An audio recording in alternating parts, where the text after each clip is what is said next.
June 16, 2008. It's the start of a 1-month adventure. My friend and I were crossing Canada westward and down the west coast towards California. For 1 whole month, our home was a little blue Toyota Echo. We drove it for about 14 hours a day, slept in it, ate in it, laughed in it, argued in it, and even had some hitchhikers come along in it. This is why I figured it was appropriate to tell you a story that happened in this car. We were about 1 week into the trip, our first day in Banff, Alberta. At around 10 p.m. we decided it was time to get to bed. Now, as I mentioned earlier, we slept in this car. So after about 10 minutes of driving around, we found an appropriate parking lot to sleep in.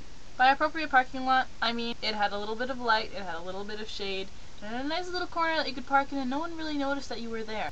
We figured this place was absolutely ideal and couldn't understand why there was no other people parked around there sleeping. Everything was going fine, and then I got out of the car to go get my blanket in the trunk. I swear it must have took me less than a minute to get everything out of there and back into the car, and my doors locked and windows rolled up.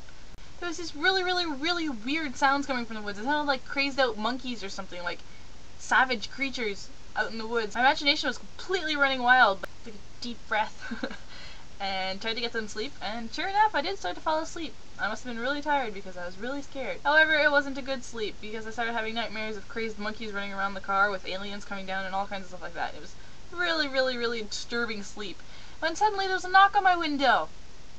Ah!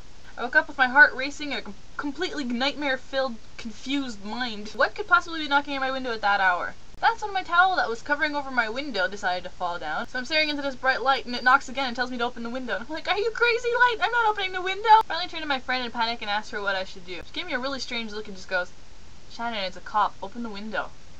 I was like, what? Cop? What? So yeah, it just turned out that we're not allowed to sleep in national parks. So here's a tip for you. If you're planning on spending a night in a national park, save yourself the adventure. Just go to a high hostels.